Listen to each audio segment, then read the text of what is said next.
এখন আমরা 2 এর অঙ্কের সমাধান করব। 2 এর অঙ্ক দেওয়া আছে যে ভাগের সাহায্যে বর্গমূল নির্ণয় করো। তো 2 এর ক দেওয়া আছে 225। তো 225 এর বর্গমূল কিভাবে নির্ণয় করে সেটা আমরা এখন জানব। এখন ভাগ প্রক্রিয়ায় এই 225 এর বর্গমূল নির্ণয় করতে হবে। তো প্রথমেই 225 লিখব, তারপরে দেখব যে এখানে কয়টা সংখ্যা আছে। তো দুটি সংখ্যা করে আলাদা আলাদা করে নিব। এই 25 এখানে দুটি সংখ্যা আলাদা করে নিলাম, আর এখানে একটা সংখ্যা এখানে আলাদা করে নিলাম। তারপরে এখন আমরা এখানে একটা সংখ্যা আছে, তাই এটা দেখব যে এখানে কত সংখ্যা আছে। এখানে 2। এখন এখানে এমন একটা সংখ্যা নেব যেন ওইটার বর্গ করলে 2 এর কম হয়। যদি আমরা এখানে 2 নেই, 2 এর বর্গ করলে 4 হয়, তাহলে 2 নেওয়া যাবে না। তো এখানে যদি 1 নেই, তাহলে এইখানে 1। এখন আমরা বিয়োগ করব। 2 থেকে যদি 1 বাদ দেই 1, আর পরের দুইটা সংখ্যা নিচে নামাবো। এখন এই পাশে একটা টান দিব। তো 1-এর দ্বিগুণ নিতে হবে, 1-এর দ্বিগুণ নিতে হবে। এখানে যতগুলো সংখ্যা থাকবে তার দ্বিগুণ নিতে হবে। যদি এখানে 2 থাকতো 2-এর দ্বিগুণ 4 নিতাম, যদি 5 থাকতো 5-এর দ্বিগুণ 10 নিতাম। তো 1-এর দ্বিগুণ 2। এখন এইখানে আর এইখানে এমন সংখ্যা নিতে হবে যেন ওই সংখ্যা দ্বারা গুণ করলে 125 মিলে যায়। যদি এইখানে 5 নেই, এখানে যত নিতে হবে এইখানেও ওই সংখ্যাটা নিতে হবে। তো 5 25 125। অতএব নির্ণীয় বর্গমূল 15।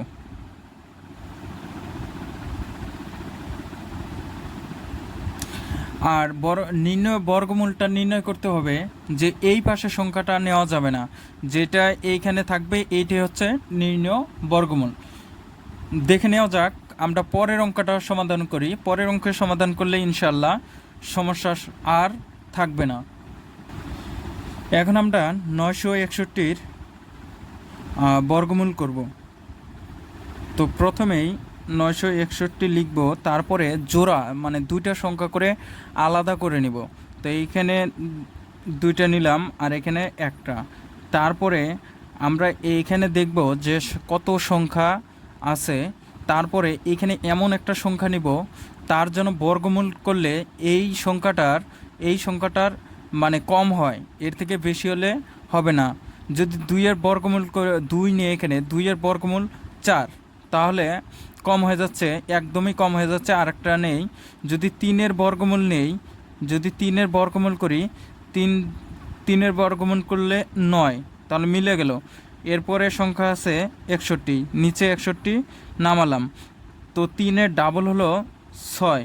এখানে যদি 1 দেই আর এখানে যদি 1 দেই, তাহলে 1 1 1 1 6 1 6 61 মিলে গেল। তো অতএব নির্ণীয়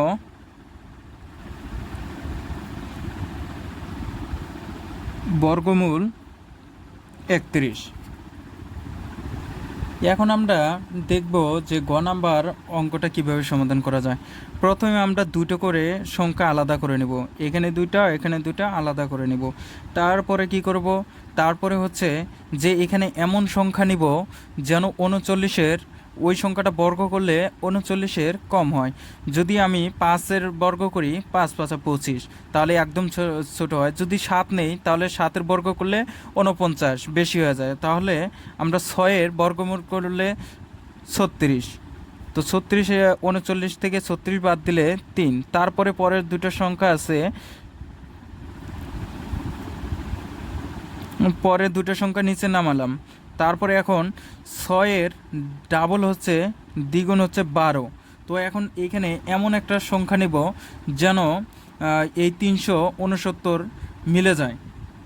তো এইখানে যদি 3 নেই, এইখানেও 3 নিতে হবে। তারপরে এই 3 দিয়ে এই 123-কে গুণ করতে হবে।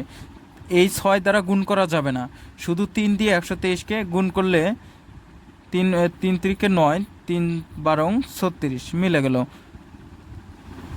তো অতএব নির্ণয় বর্গমূল 63, এটাই উত্তর। এখন আমরা 1404-এর বর্গমূল নির্ণয় করব। তো প্রথমে কি করব, প্রথমে সংখ্যাটা লিখব, তারপরে দুটো করে সংখ্যা আলাদা করে নেব, এখানে দুটো, এখানে দুটো, এখানে একটা। তারপরে এখানে একটা আছে, একের বর্গমূল করলে ওই 1 হয়, তাহলে এখানে 1 দিলাম, এখানে 1 দিলাম, 1 1 মিলে গেল। তারপরে হচ্ছে 4 নামালাম, আর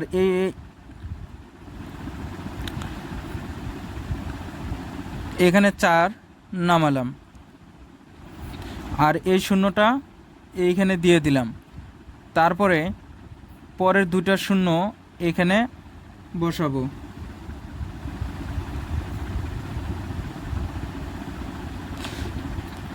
এখন